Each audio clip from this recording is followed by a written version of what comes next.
Good time of the day to everyone. My name is Bianca Brasil. I am the Program Manager for the Business Engagement at the Secretariat of the Convention on Biological Diversity, and I have the pleasure to welcome you all to the session 3 of the Business and Biodiversity Week that kicked off on Monday. The session today will focus on one of the most talked about sectors out there, the food sector. The discussion is extremely timely. Just a few weeks ago, we had the United Nations hosted the Food Systems Summit that brought together member states, private sector, NGOs, and civil society to identify sustainable pathways and improved livelihoods and nutrition to all.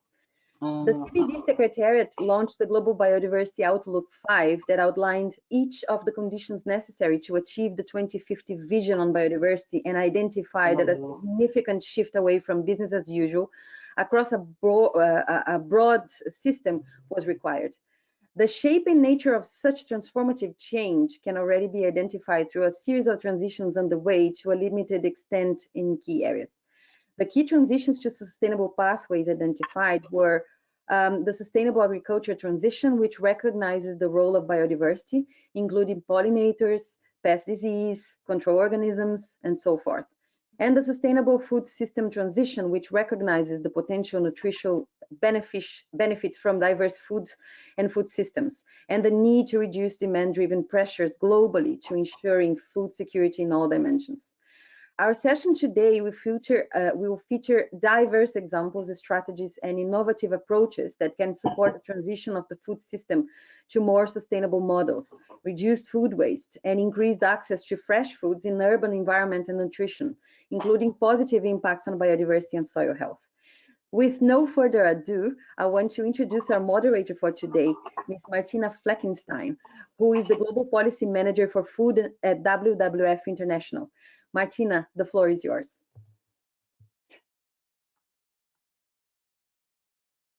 Yeah, thanks a lot. Thanks a lot, Bianca, and thanks for this very important also introduction. I think we all know that the urgency to transform our food system is more than obvious.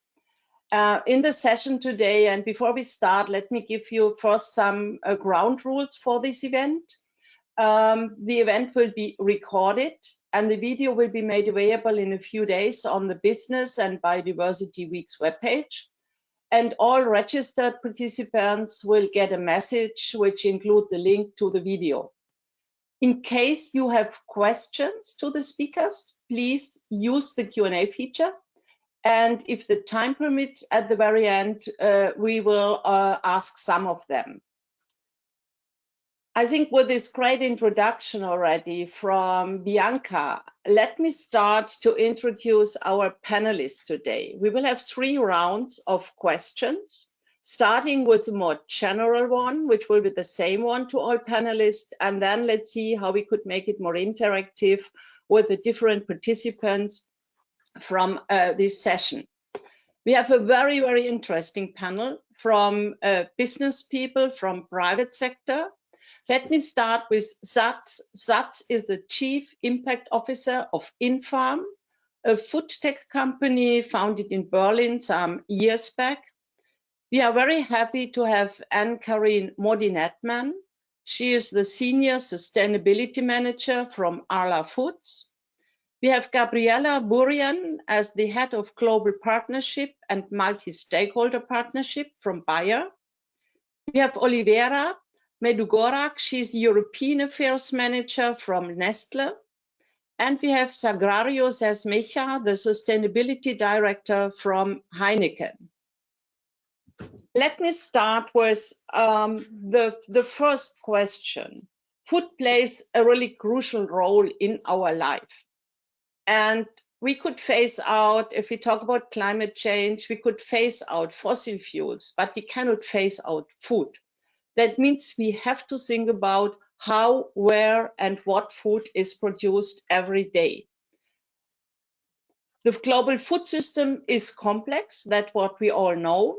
We had many independencies with our system, and this must take it difficult to business to identify where to start and to take the initiatives. At the UN Food System Summit, which recently took place in September, the business, the private sector plays a very important role, and the engagement was immense. And it resulted in a business declaration for food system transformation. But now, with the warning voice of an NGO, I think signing a declaration is one thing. More important is to make things happening, and that's especially what we want to learn today.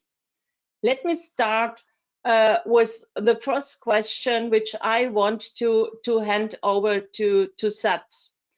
And the question is for all of you the same. What we want to know from you is, what are the key shifts we need in our food system to transition to a more sustainable practice while ensuring food security, achieving a 1.5-degree world, and halting biodiversity loss?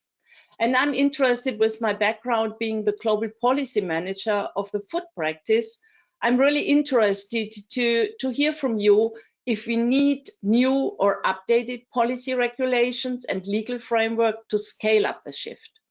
I want to ask each of the panelists, and I just go around the screen how I see you here, to give us 2, maximum 3-minute answers on these 2 questions, the key shifts, and also the linkage to policies, considering the upcoming climate COP and the biodiversity COP, which will happen next year. So Sats, over to you. Thank you. Thank you, Martina, and hello to all my fellow panelists, as well as everybody else who's tuned in. So to your questions, Martina, I'll dive right in. I think from the point of view, as we come from a food technology background, we come from a food technology origin. So for us, technology and controlled environment agriculture is one of the key shifts that we are seeing that's happening in terms of serious, significant consumer uptake and significant amount of resource being invested. We're talking about billions of dollars going into this particular area of food technology and controlled environment agriculture. So these range from vertical farming, like what we do at InFarm, to lab-grown meat, to protein substitutes, dairy alternatives, insect feed, etc.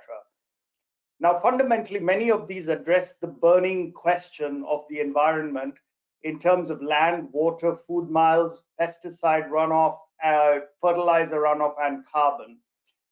And all of these organizations, and we engage with a huge section of the next generation of food technologies, these purpose-driven companies on the leading edge of this food technology are aiming to remake what will food systems look like in the future, and address the obvious challenges that address in the supply chains, in the degradation of biodiversity, and in the management of carbon. So we've really got to do something revolutionary, because we believe that, and there's enough evidence to show that we're probably not on a pathway to 1.5. That may be the political narrative, but the reality is it's far greater, and therefore the role of technology in creating revolutionary systems is going to be quite stark. To your second point related to updated policy regulations and legal frameworks, I think as it is with the advent of any new technologies, there is every requirement for legal frameworks and regulation to be re-looked at. So I'll just give you a small example to illustrate this. So we use hydroponics as our fundamental method of growing in vertical farming. Till now, the organic label requires soil. It was only through a March ruling in the US that hydroponics products could be deemed as organic as well. This is not standardized globally. So you can see that there are simple things, or not so simple, that have been in place in a legacy system that do not necessarily carry forward till the industry moves forward. And I think that that's our role as being part of the industry, bring the science to bear, work with partners across the industry, work with competitors who are very much at the same table as we are, and move that regulation along. I will stop there, Martina, and allow you to move the panel on. Yeah, thanks, Sats. I like this that we read that we need revolutionary ideas and solution, and we will learn more about in this session about in-farm, which is a very, very interesting approach. And I think also mentioning sometimes it's the small things which don't work, like this organic labeling, which is not possible for hydroponic. Very interesting aspect. Thanks a lot. I want to move over and I go along my screen to Oliveira. She is with Nestle, and the two same questions also from your perspective and from Nestle's perspective on the global shift and on the maybe necessary policies we need to go ahead. Absolutely. So first and foremost, thank you for inviting me to this very interesting and very needed discussion. So I will share partially my personal, but also my company's view. And when speaking about the key shifts, what I see really like coming out is the systemic change that we need, systemic change that is partially already happening, and systemic change that really has to accelerate. So in a way, I would say that we need a complete re-engineering of our standards and practices, be it from the way in which farms operate, be it in a way how we as a large company operate and how we engage with our supply chains. And as Martin Frick recently said, food systems are the core interface between people and the planet, and this crossing point will be fundamentally changed. And this is, for me, the systematic shift that, I mean, the systematic change that is looming on the horizon. Second is shifting mindsets. And I think we see it on a micro level, on the global level, on the group level, community level. So obviously we need to find ways to produce more, but in a more sustainable and regenerative way, by protecting, by renewing, by restoring the environment. And pivotal shift there, when speaking about shifting mindsets, is the shifting mindsets of our consumer. I mean, we jointly have to generate stronger demand for coming from consumers in achieving the successful accomplishment of sustainable food system and if you like, protected biodiversity. Lastly, it was already spoken, it was mentioned like technological advancement. I also believe that innovation play a role, but not only the innovation in a way how we produce and how we, in terms of how we kind of propose new solutions and services and products, but it's also needed that we innovate in a way we collaborate together. So to get a broader community involved in this transition period, we need ongoing collaboration between companies, governments, civil society, you name it. However, and I think this is quite relevant, collaboration, that has impact and is efficient. Because what's happening now, there is a proliferation of work that is quite often duplicative, and this is not what is needed. I mean, we want to consolidate activities that are impactful. And last but not least, I'm sure you will agree with me, what is also a shift is that out of sudden we are collectively aware that the solutions are out there. I mean, nature-based solutions are globally accepted or will be accepted soon. And this is for me a big shift, that we all acknowledge that the changes are present in the nature itself. When it comes to policy regulation, I will be speaking from the EU perspective because I'm focusing on the EU policy.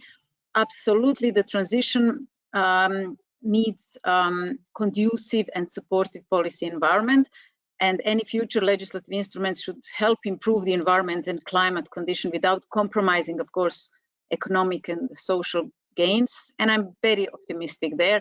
Just to give an example, today the Farm to Fork voluntary report of the European Parliament, a big strategy of the European Union leading us towards the first green continent in the world, was wholeheartedly adopted by in Strasbourg. So I'm sure that the momentum is there. And last but not least, also what is needed when it comes to policy, but beyond, is that that science-led approach must be at the center of any policy decision. So that would be for the start from my side. Thanks, Oliveira. And maybe, yes, it's great that the Farm to Fork has been endorsed, and I think it is a huge step for a green Europe. And just to mention also an important step for the food system legislation, or whatever it's called, at the European level, and it could be a milestone in the overall discussion. And just to add also on your question on we should not reduplicate activities, I think with the UN Food System Summit and the coalitions which have been set up, this is a huge approach, and I hope that most of this coalition will continue to work, that this exactly brought the partners, the private sector, civil society, science, UN entities, and member states together. And I think this is a huge opportunity, and everybody who has been engaged in the summit would be great to continue and to see how we could truly make, build up on these strong coalitions we have now. So thanks a lot, Oliviera. I want now to go over to Gabriela. Warm welcome. And also ask you the two questions on a shift. And I think for Bayer, maybe it's a huge challenge. Also a shift in mindsetting, how Bayer is seen from outside. And also the policy question, what kind of policies do you think are important for really transformation of our food system? Over to you. Thank you, Martina.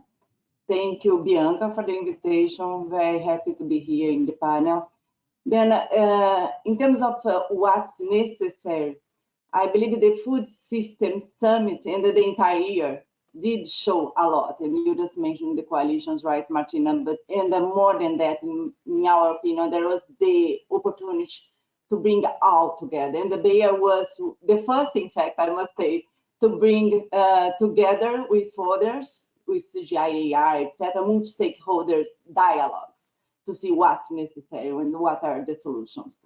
Then one key point is already mentioned, the system thinking. There is no way to go ahead transforming if we don't consider all the trade-offs, everything that's part of the food system.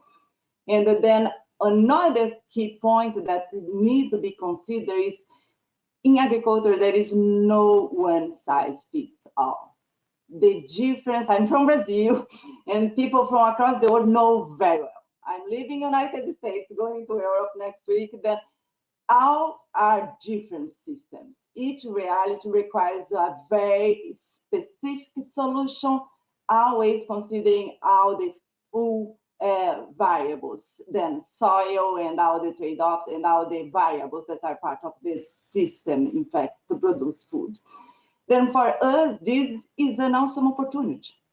It's the opportunity to be part of this transformation. Then we are working, and Bayer is working to ensure we transform ourselves. We have a sustainability council of external experts. Braulio Diaz is one of them, and they are looking into this process. How can we go to the next level with the food system and reinventing ourselves? We are. Then this is the first question. To the second question, of course, we are in the need of a transformation. Then policy is crucial to reinvent also, to consider the full system that's now not considering. And then back to the first point is we can only transform ourselves as society, as business, and as consumers too, and farmers, if we work together. Then I'm very happy to be here and looking forward to the next. Thank you, Martina. Over. Thanks, Gabriela, and thanks also for pointing out that there is not one food system. And that's why we always talk about food systems. And at the end, the implementation will happen on the ground, and there will be different solutions in different parts of the world. And I think that also is one of, I think, the outcomes also from the UN Food System Summit, yeah, to see this broad range of different food systems at a global level. I'm happy to now ask the same questions to Anne-Carine from Arla. You're working with a lot of farmers also. I think thousands of farmers with cooperatives, and maybe from your perspective, how do you see, maybe also from a farmer's perspective, the major shifts which are necessary for a food system transformation? And the same question also on the policy at that point. Yeah.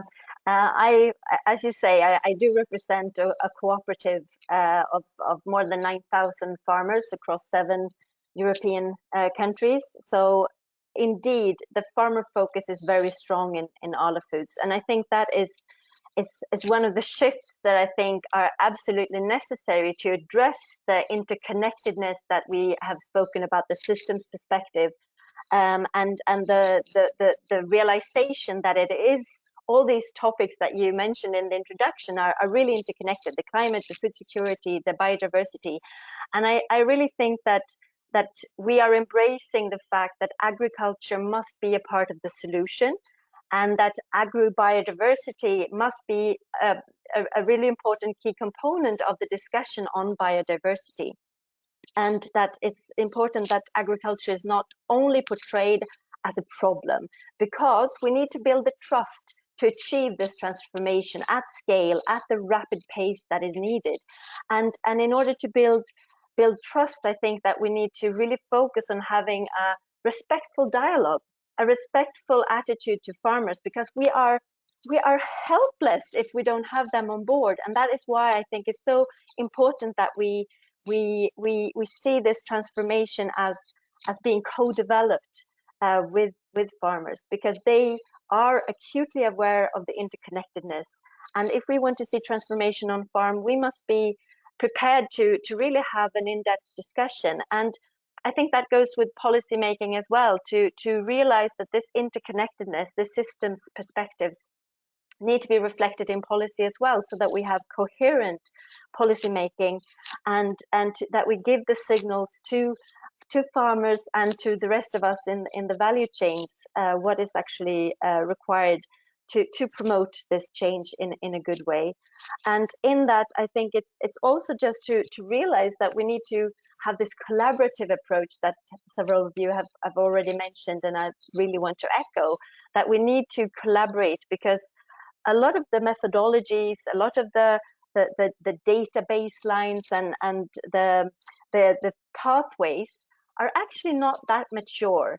We don't know for sure yet, and that is why we really need to join forces in collaborations with civil society, with researchers not least, and policymakers, in how to actually get this in place and start moving faster than we have ever done. Actually, we have had, I mean, just looking at the development of the climate issue, we have worked on it for actually quite some time. Now we need to accelerate how to include biodiversity, the biodiversity topic, with the same kind of force. And I just think it's really the collaborative approach that is needed, and the trust to make it happen. So yeah, that would be my main takes. It's good to see me. Okay, yeah. No, thanks a lot, Anne-Carine. And I think what you mentioned, I think, is this collaborative approach. And just to take this out from your input, and I think working with the farmers, have this transformation will only work with the one who produces the food. And that's very important. And I think that once again, one of my reflections on the UN Food System Summit was this huge integration of farmers association in the south and in the north. So we had the small farmers, we had the big ones in the discussion, and I think the way is path for further development.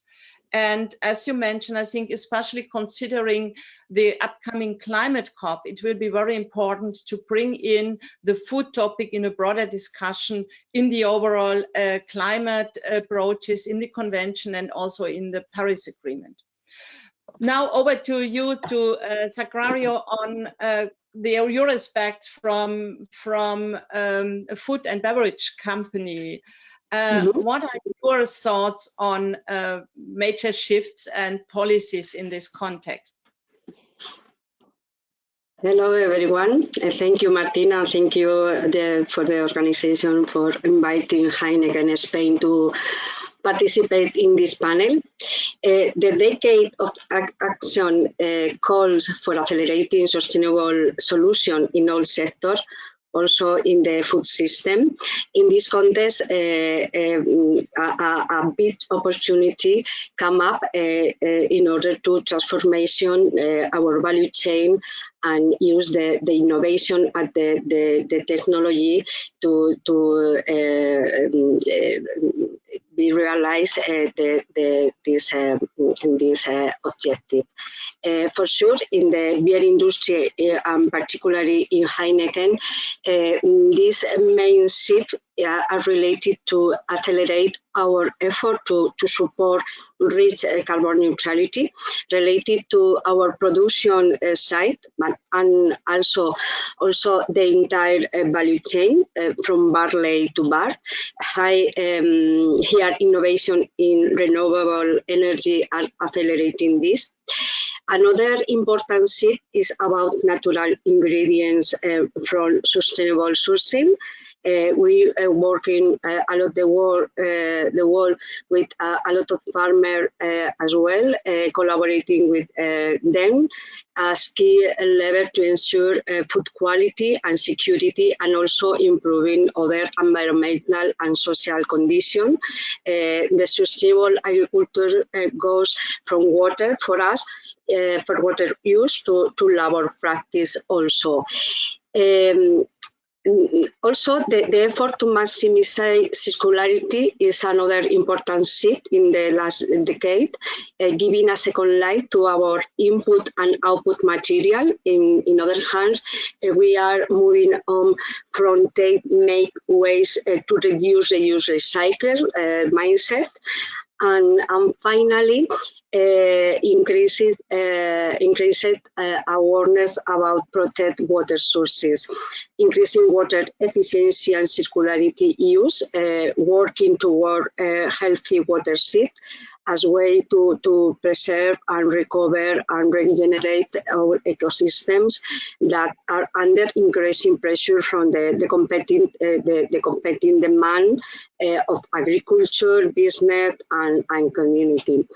From an policy, regulation, and legal framework, for sure, regulation must exist, but we believe more in public-private partnerships, in the cooperation and dialogue, and then and exit regulation.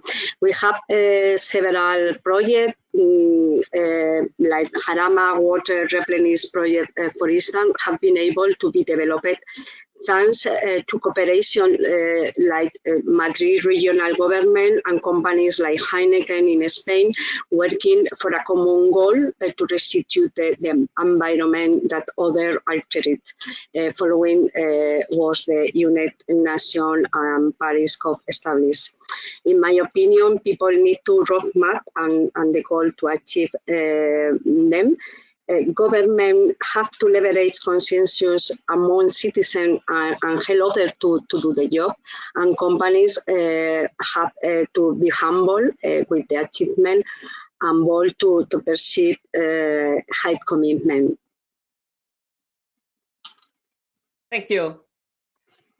So before we go to the next round, I think that's very interesting, and to summarize, from collaboration, we need revolutionary innovation and concepts. We need a shift in mindsetting at the farmers level, but also at the consumers level.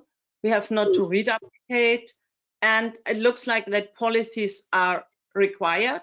The question is always how the policies are going to look like, and I think the Farm to Fork is a very good example. If it's going the way it was thought at the beginning onwards, and maybe it will end up in a European food system legislation. And before I go to the next round, is there any reaction you want to react to one of the inputs? Otherwise, I will turn over to another set of questions, which we would like to learn more about, also your company and what you're doing concrete in supporting biodiversity and reducing greenhouse gas emissions.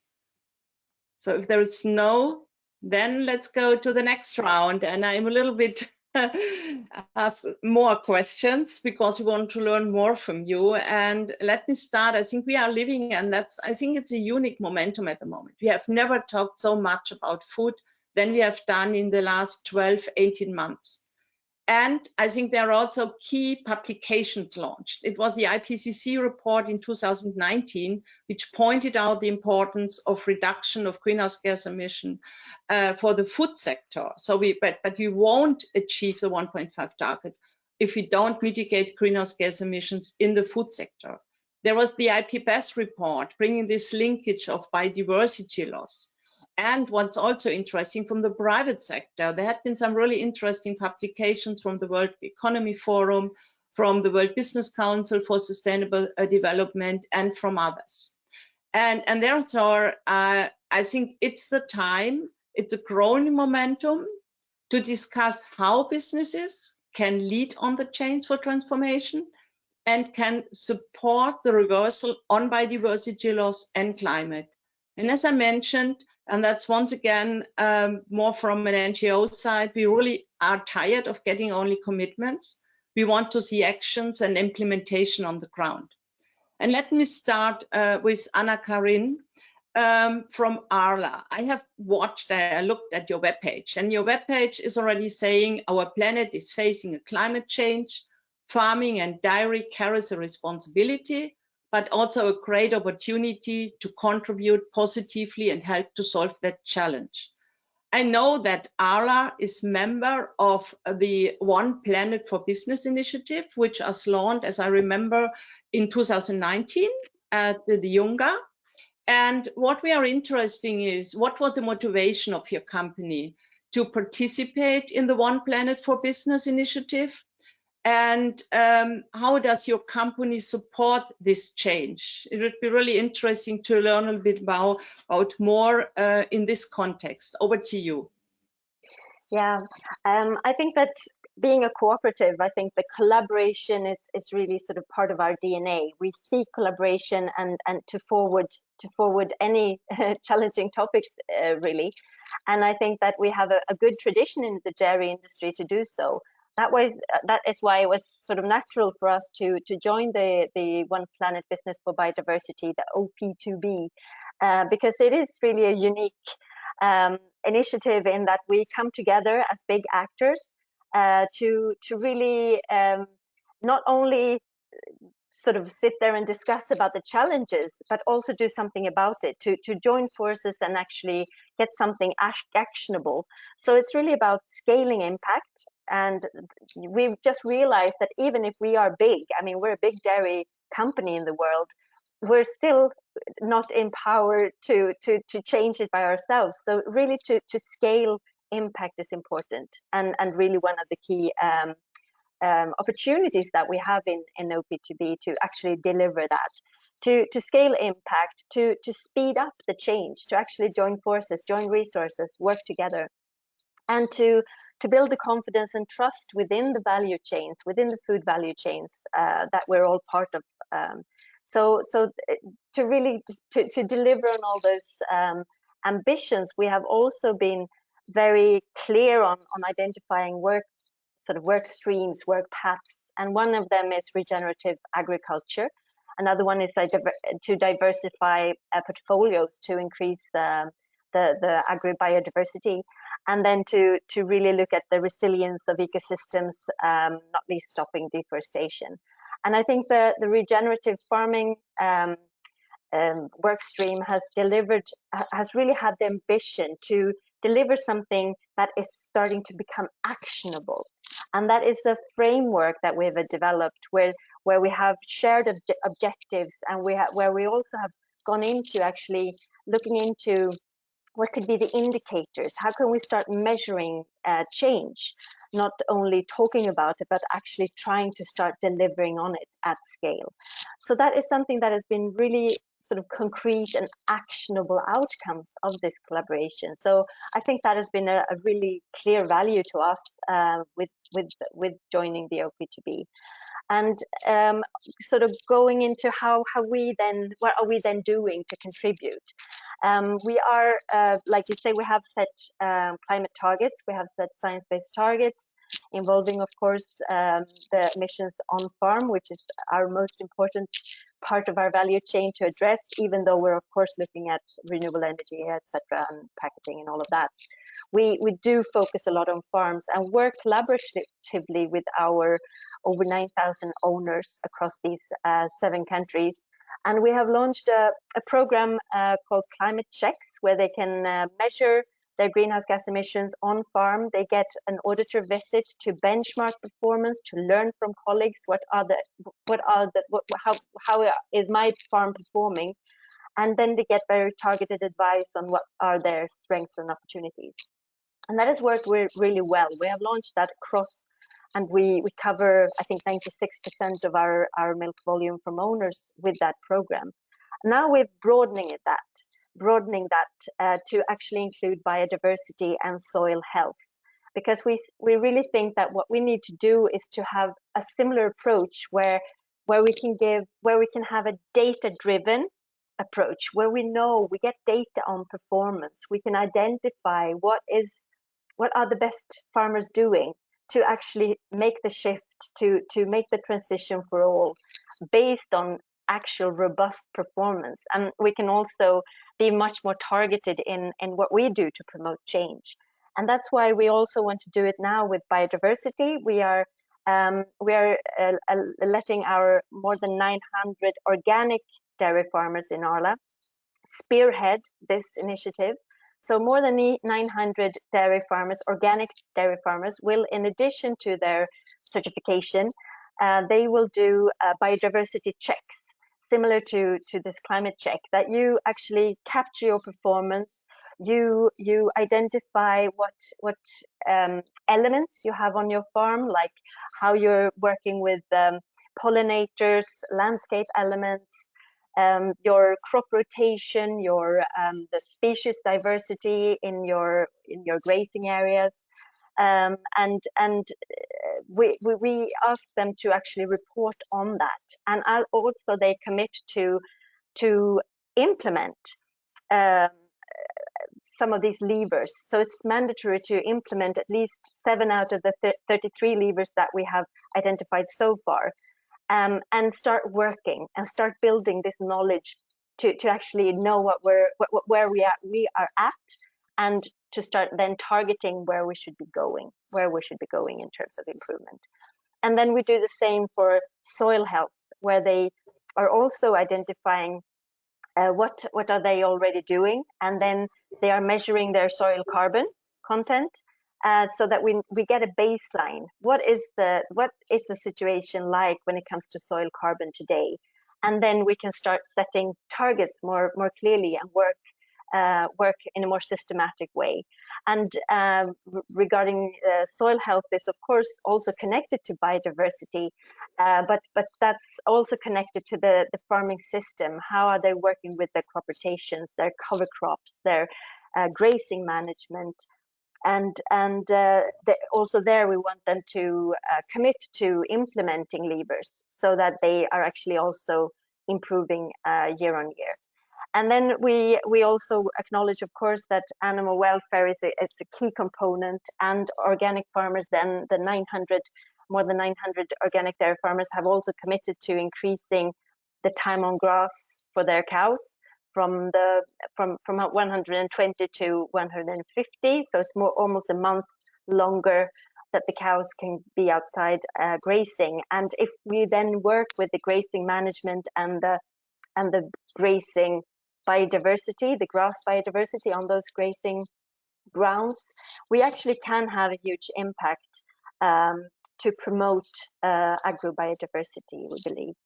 So that is some of the initiatives that we take and that we are sharing with peers in OPTB and in the dairy industry to actually build that knowledge and understanding together. Because, like I said, it's hard to take action when the knowledge base and the data is still a bit immature. So we need to co-create that knowledge to start building for the future.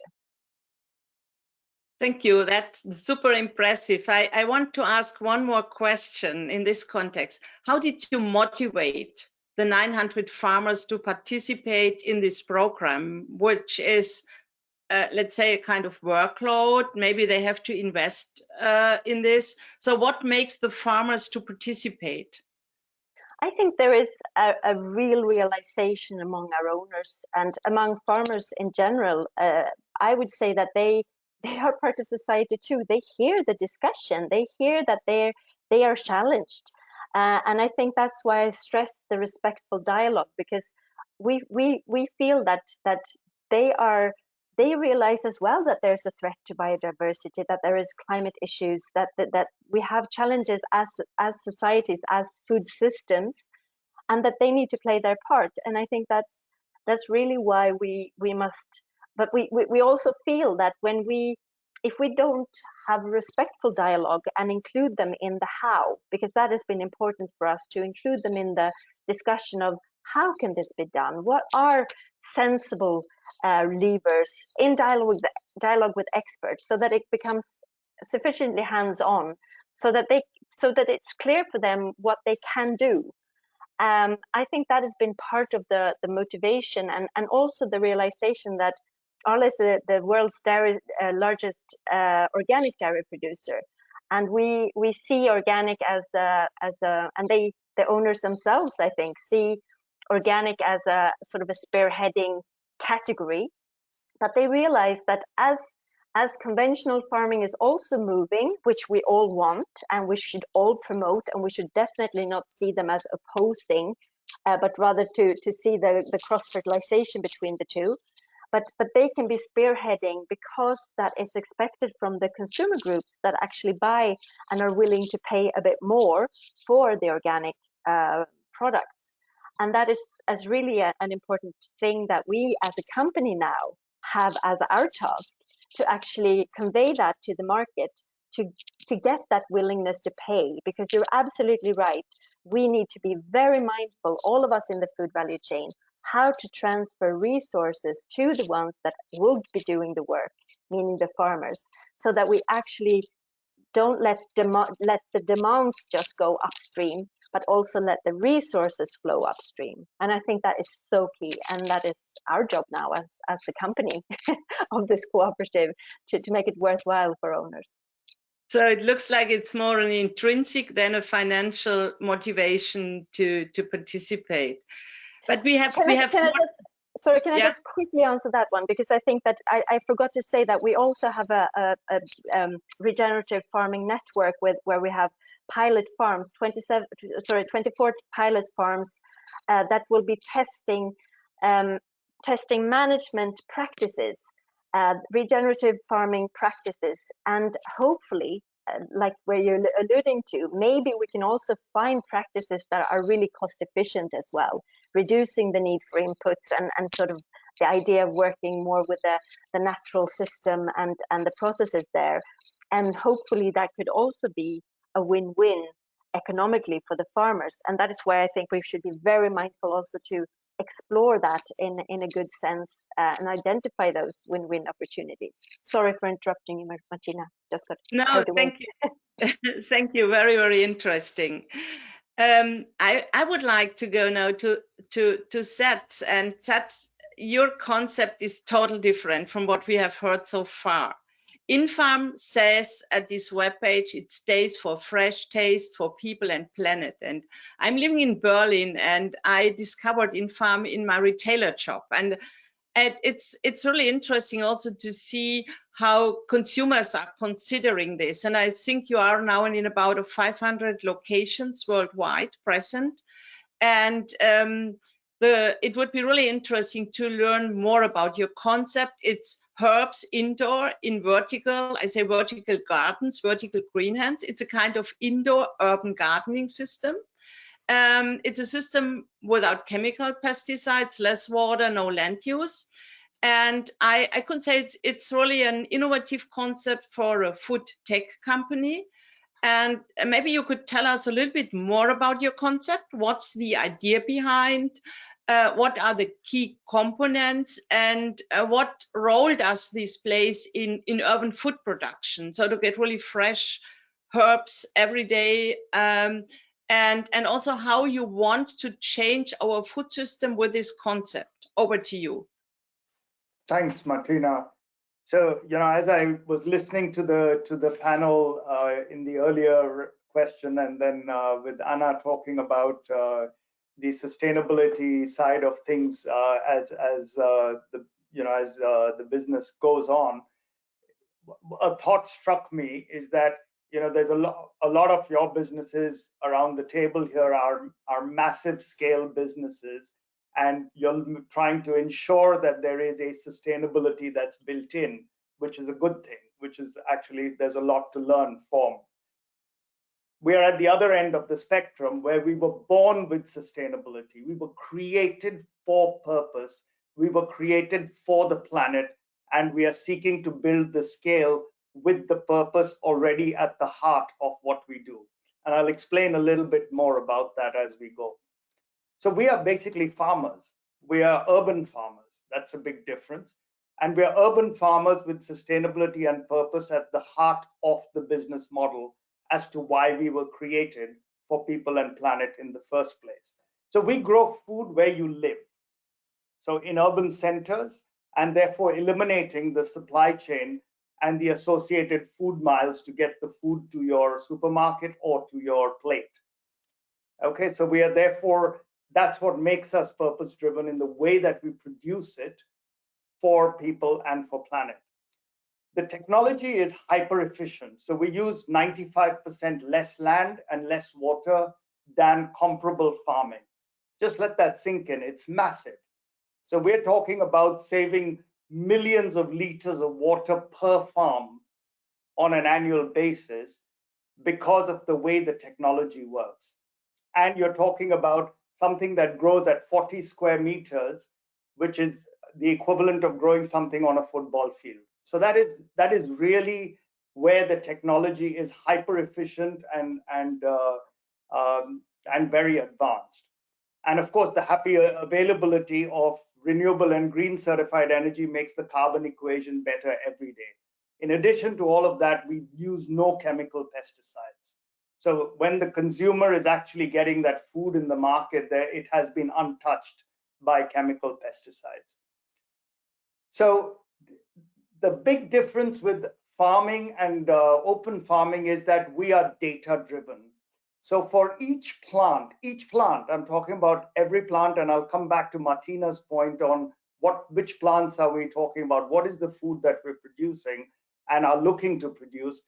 We take 50,000 data points per life cycle of every plant, from its seedling to the harvest in its 2-week average life cycle.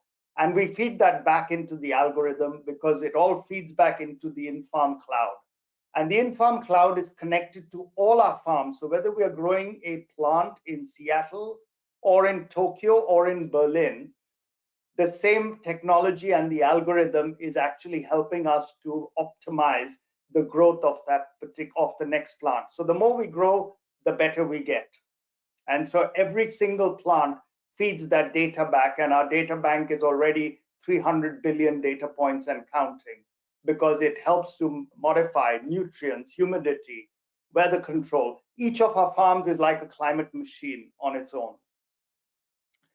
We distribute through supermarkets, so you buy your products there, so the top 30, 40 retailers, just like Martina said. So you could be in an Aldi and in a Marks and Spencer's, in a Sobeys, in a Kinokuniya, and you're buying the product because it's been grown within, let's say, 20, 30, 50 kilometers from where it's been serviced into the supermarket. And when it comes to the consumer, this is actually quite interesting. So the consumer today is looking for sustainable choices, and we can see there's enough research to demonstrate how much the search for sustainable choices has gone up over the last 5 years, maybe 10 years. And this means that for our systems, which are modular, which are cloud connected, it means that they're modular. So we can actually build a farm which is in a central warehouse in the city of Montreal or Berlin or London. And we can also have an in-store farm, which is inside one of those supermarkets at Metro or Edeka or Sumitomo, because you can actually have the plants growing inside the supermarket, which is actually now available in 1,000 locations, 1,400 locations around the world. So people get the first-hand feel, and this is quite important, the experiential knowledge that this plant is growing or this food is growing in front of the consumer, and it's effectively 0 miles from where it is harvested to them taking it home to use it.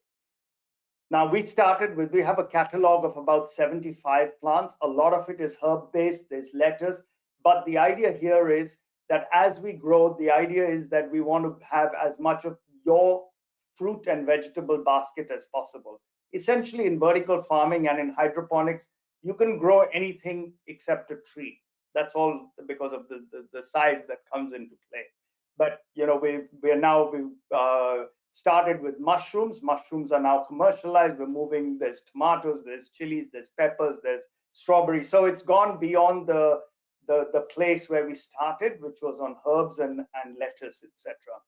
So this is actually quite a revolutionary thing that consumers are beginning to see. And it's really about, and there are many different kinds of vertical farms out there. So that the US does it in a certain way, the way that we've been doing it globally, and we are now in 10 countries and over 30 cities, where the scale is now beginning to really gallop. It's really not about just in-farm. In-farm may be pioneering something here, but there are going to be multiple vertical farms using technology with that concept of saving biodiversity and saving carbon and saving runoff and not using chemical pesticide in the very core of how it's built and in the very core of how it's actually growing food for the consumer. So this is the slight difference is in terms of how do you create a purpose-driven organization and then scale it for tomorrow so that it actually benefits the planet and its people. So I'll stop there, Martina, and take any question there if you want to clarify anything. I have a question. I know that your background is communication. So how do you communicate this to the consumers? So for example, in the supermarket or the retailer shop I go, there is not a kind of background information about this. So how do you reach out to the consumer? How do you communicate to the consumer? And how do the consumer see this? Is this more on a critical, say, oh, this is high tech, we don't want to see this. On the other hand, you have fresh herbs, fresh products. So that would be really interesting on how to help consumers to make exactly the choice going in this direction. So that's a really important part of this, you know, engagement process with the consumers. So we work with the retailers, we work with our retail partners to actually communicate as much as possible at the point of purchase. So it's possible that you may not have seen some point of purchase, but largely there is a significant amount of communication that exists at the point of purchase for people to understand what is this refrigerator, like transparent refrigerator, doing in the middle of the store that is growing food. It's not my usual thing where I reach in and pick out a packet of something, but there is an in-farmer there who's actually harvesting and putting it on the shelf in a paper wrapper. So there is some amount of communication that happens there, which is quite important.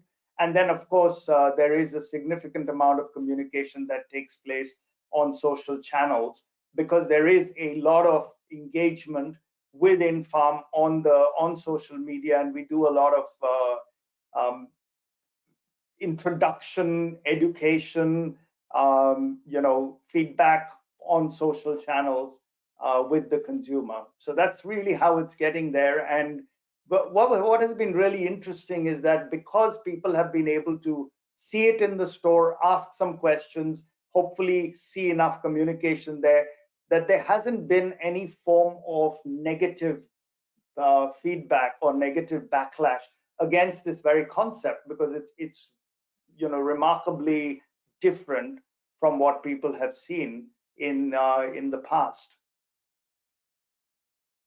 Yeah, thank you. Now it would be interesting to follow up, and I think this is exactly these new ways of production in the future. Coming to my next panelist, and Gabriela, maybe you have a more difficult role in convincing consumers that Bayer is a sustainable company, and you started already with your introduction and about the multi-stakeholder platform and the Sustainability Council, which you have created. I think it was at the beginning of this year, if I remember right. So it would be really interesting to see what are the ways forward from Bayer to really amplify the sustainability. And you have set up a net zero target by 2050 and an absolute reduction by 42% in your emission. So it would be really interesting to learn more about, and also to learn more about this Sustainability Council and what is the role to get beyond commitment, but really actions on the ground. Over to you. Thank you, Martina. That's a very good question. And in fact, we also are in the same business that was just mentioned. And we have also business in hydroponic, indoor farms. Then we have solutions for all. But one very important point that you touched, Martina, is trust, right? How can people trust? Then for us, the way we are doing to ensure this can be the result of our actions is ensuring a transparent. Then our report, starting with our report, is integrated. Then sustainability for us is fully integrated with our financial report. Then we have audits related to all our goals, and our board of management compensation is directly related to our sustainability goals too. Then what we are saying is the goal related to reducing carbon that you just mentioned, the goal to reduce environmental impact by 30% by 2030, and the goal to empower 100 million smallholder farms across the world. All these have accountability and transparent, and we have third-party reporting and seeing all the KPIs, because this impact direct the compensation, and this goes directly in the financial report being shared with our shareholders. Then this is really very important, because this helps to set the ground, right? Only transparent process can ensure the trust. Only a multi-stakeholder collaboration can bring people to ask questions about our indoor farms, about our other solutions, about each solution, organic or conventional. All those solutions across the world are crucial. They impact community, they impact shareholders, and they are also being prepared for the next steps. Then there is absolutely no one size fits all. This is why we needed those different approaches and the collaborations, always ensuring we have, for instance, one very interesting partnership with the Gates Foundation in Africa, in Asia, with Better Life Farming, bringing like now more than 200,000 smallholder farmers to be empowered using the gender approach to empower women and make sure these women help their community and can improve. Then we don't believe we can decide what's the best, but the opposite, right? Communities need to weigh in, farmers need to weigh in. Then we are building together. It has been a process, not one solution being placed everywhere. And in each area, then we are working with the local communities and ensuring, yes, our board of management and the accountability can weigh in and check what has been done to ensure we are reporting in a transparent way. Then to your question, Martina, related to the council, we are very proud. I'm particularly very proud because if you all can look in our website, the Sustainability Council of Experts is really the top of the top in their fields across the world with a lot of diversity there. And then what they are doing. This first year, they mapped out everything that we were doing. Then our commitments, everything, how we are delivering, how we are advancing, how we are integrating this with our strategy. There is a report also online available to all. It's a very interesting, and I can share too, showing where we are doing good, where we need to advance more. And there are areas, of course, that we need to advance more in order to be an impactful purpose company. Our mission is health for all, hunger for none. And this is something that we need to deliver. Shareholders and the report are on it for us. Then this is the way they have been working. They are providing checking and at the same time pushing the company what else you can do in relate to this system that absolutely need a lot of improvement and change and transformation, in fact.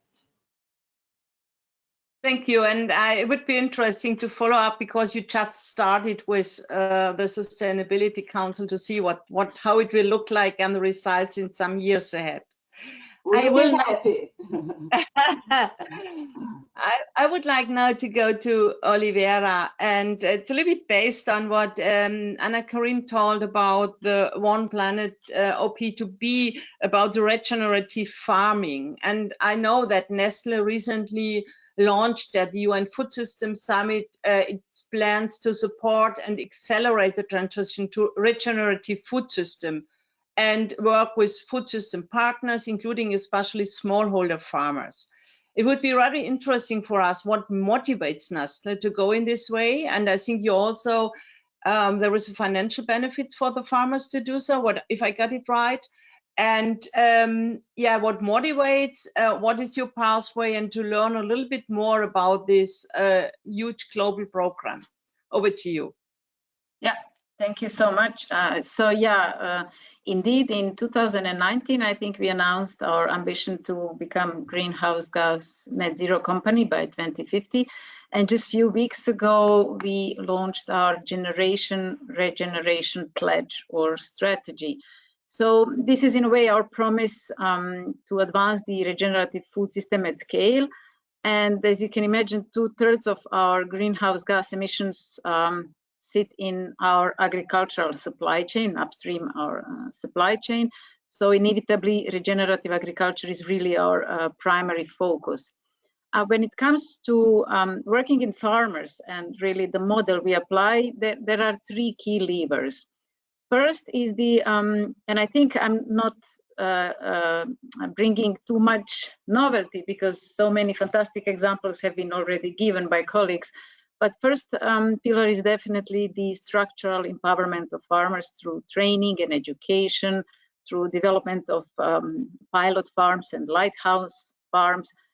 Shall I mention a few examples like a preference program or landscape enterprise network in Cumbria, where we, together with other private subjects, are jointly buying sustainability outcomes, whereas Nestle is kind of training and working with farmers when it comes to low carbon milk, and other subjects are then able to kind of purchase other sustainability outcomes. So this will be the first one, really like training, education, support, and empowerment.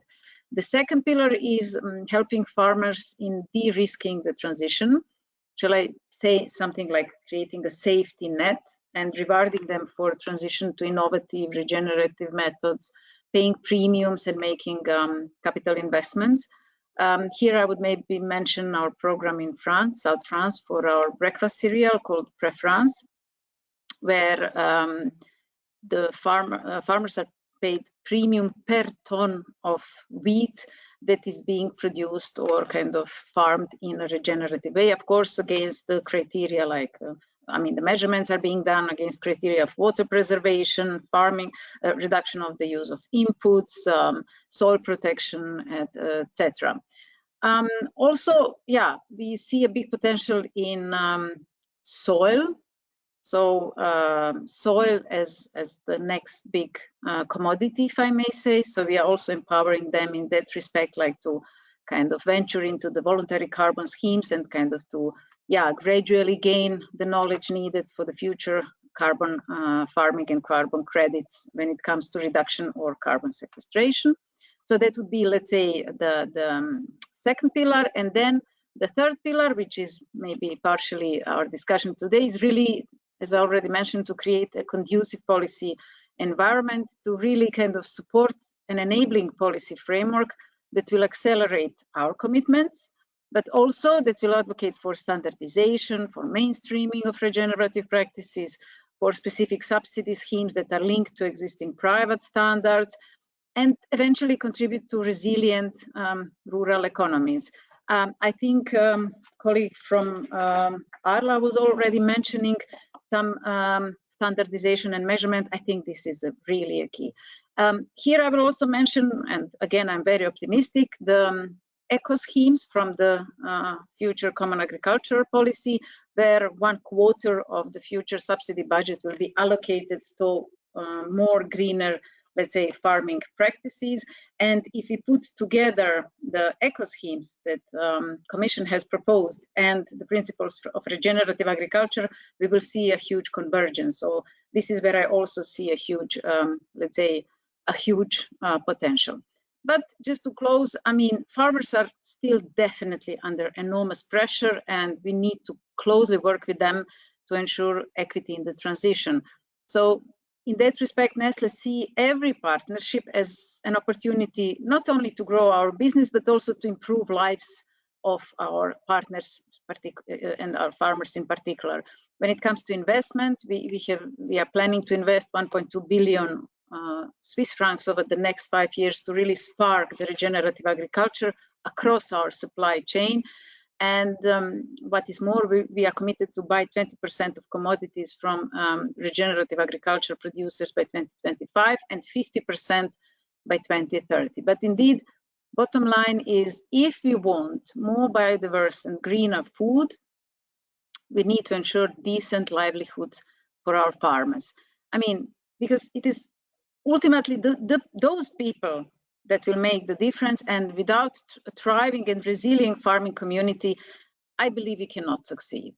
And last but not least, I would like to just mention one personal experience. Recently, I visited a few farms in Wallonia, here in south of Belgium, that are pursuing regenerative farming now for generations, I mean, over the last 30 years. And the testimonies of the landowners and land managers confirm that switching to less tillage, crop rotation, less pesticides has brought savings, less fertilization is needed, and products are of higher quality, and eventually they have a better soil.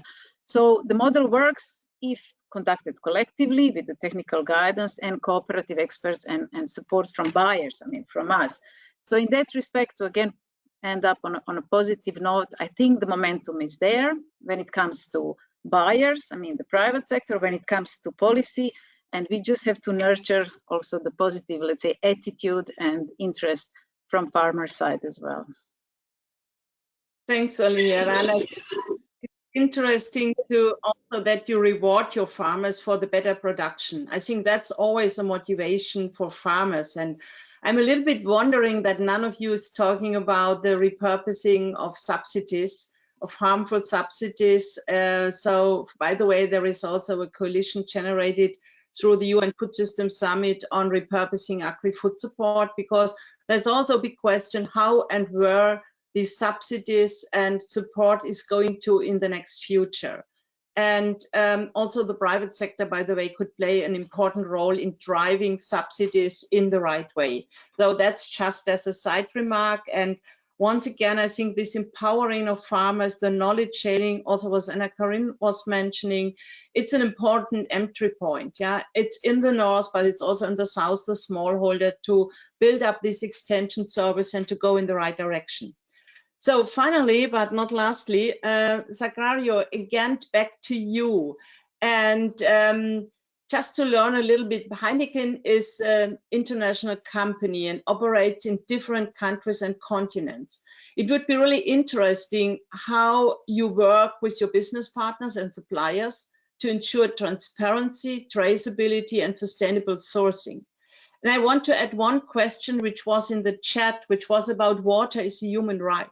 And how do you deal with this? Because very often companies, or governments, not companies, governments are the one who hand the responsibility or the rights on water. So that maybe could also be something you already could help to answer one of the questions we get in the chat.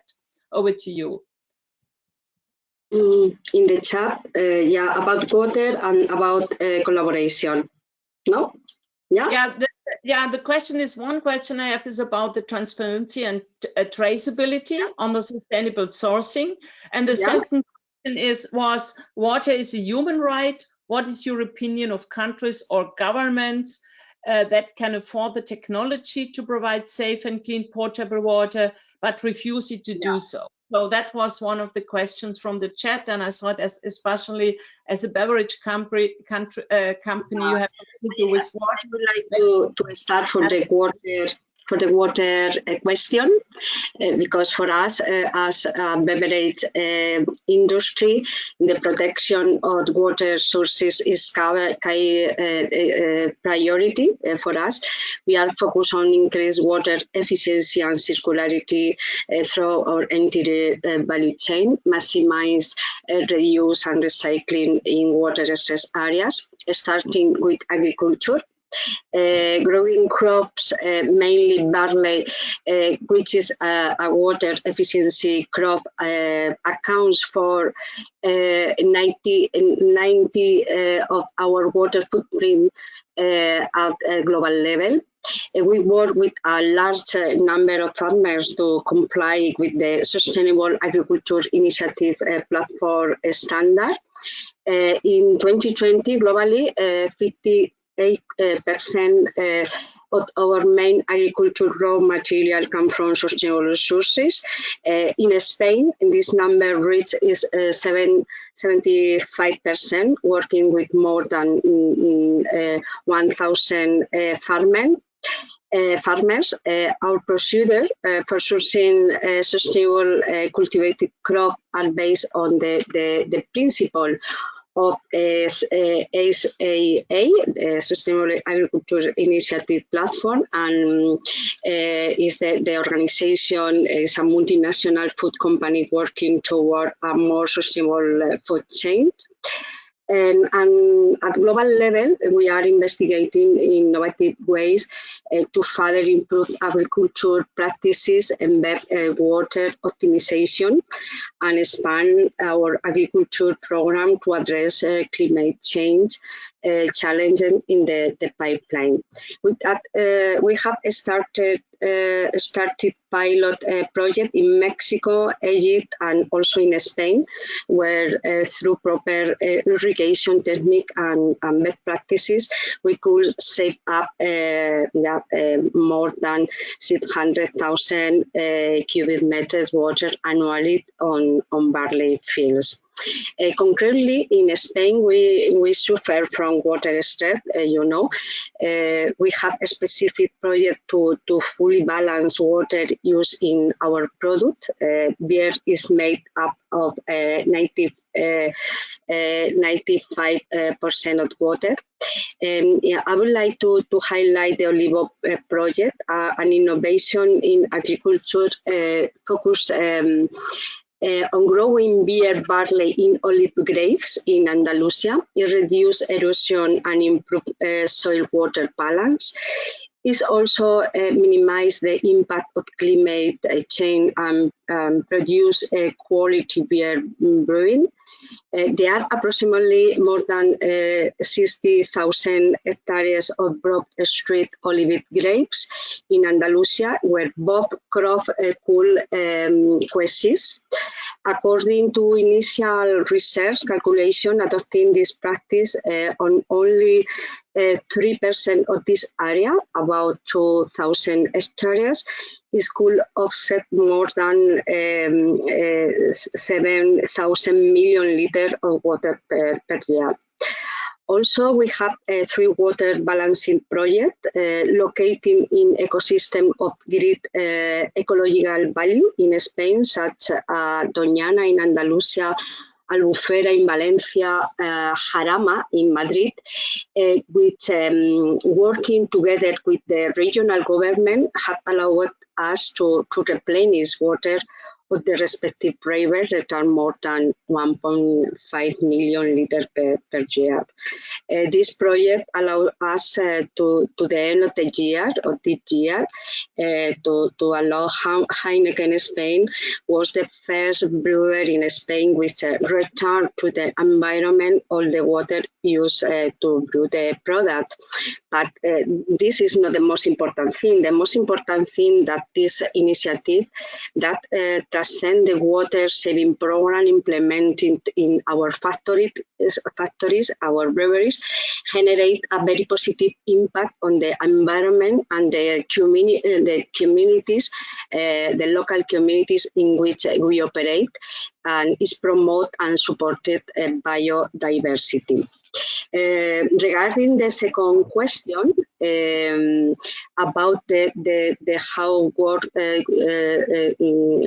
with our partner and supplier to ensure transparency, traceability, and sustainable sourcing, you know, the biggest part of our carbon footprint is not in our production site, is not in our breweries around the world, is in other part of our value chain.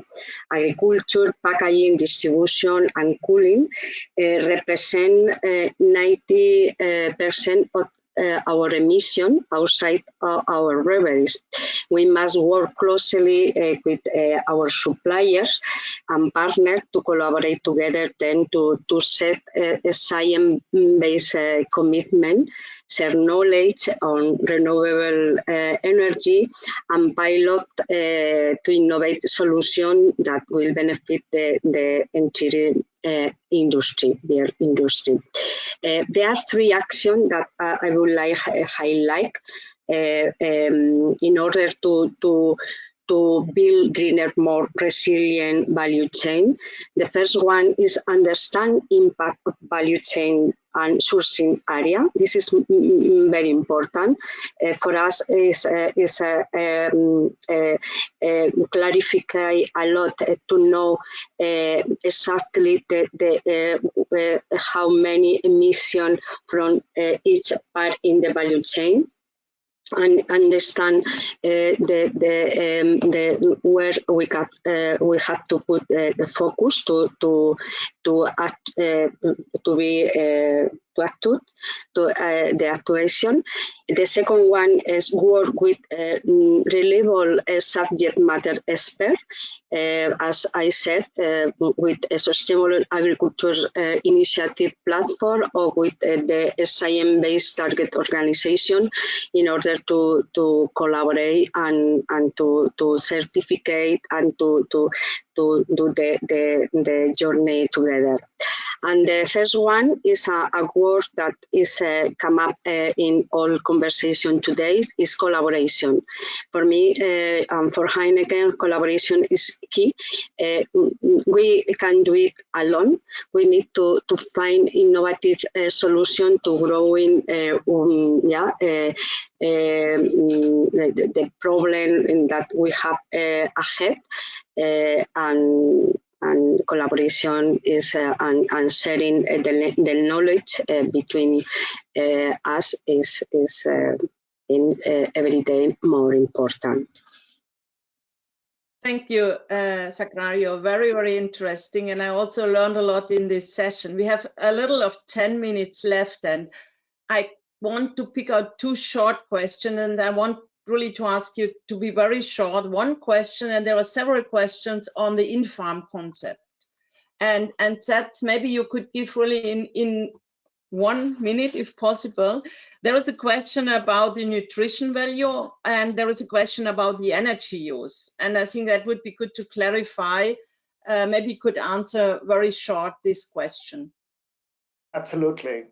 Thank you, Martina. So in terms of the nutritional value, this is something that we are currently researching. We have not made anything public, but there are a couple of reasons that we believe that we could be providing a higher nutritional value, because one, the product travels a lot less. It loses less nutrition by way of the time spent and the distance spent traveling to the market or to the consumer, and therefore that's one part. And the second part is because we are able to feed the plant the necessary nutrients, we should be able to see some benefit of that. So at this point in time, what we know is that the plants are they hit all the food grades that we need to. Will there be a moment when we can actually talk about a beneficial nutritional value? Stay tuned for that. I am unable to give you more than that at this point in time. On the energy side, which is a very important question, because as soon as you get into controlled environment agriculture, you're talking about high energy and you're talking about an energy intensive method of agriculture. The good part here is that there are two things that are happening. One of them is that the abundance of green certified energy and renewable energy suddenly makes the production of controlled environment products or vertical farming products much more carbon friendly as compared to, let's say, 5 or 10 years ago. So we're at this point in time, in farm is now certified green energy in 90% of our farms. By the beginning of next year, we will be in 100%, and that is set to continue as a very core sustainability objective of in-farm. The second is with respect to LED lighting, and there is actually a very interesting law, just like Moore's law for semiconductors. There's a law called Hayes' law, which is for LED, and in terms of the diminishing cost and increasing efficiency and decreasing power consumption of LED is a really powerful proposition, which at some point in the last few years made it possible for hydroponics and vertical farming to go commercial with LED. Otherwise, it was not possible. So we've got both of these things on track. And I think that we've therefore being able to fulfill the purpose around both biodiversity and energy as we move ahead and hopefully add on the nutritional element, Martina. Thanks a lot. That's very, very interesting. And I have a last question, and this is to Anna Karin. There was a lot of questions around your concept, how you work with the farmers, and especially how you measure the biodiversity, how you measure the soil health. And the question is, and maybe you could answer this, where people could find more information and more details on the methodologies you are using, especially measuring soil is challenging. It's still challenging, and it would be interesting. And also on biodiversity, and WWF have a lot of experience on working with farmers and biodiversity. So if you could also answer maybe in a very short answer on these two questions. I think that we actually shared quite a lot a lot of examples in the press release and with links. So I think there is at least some information on our website.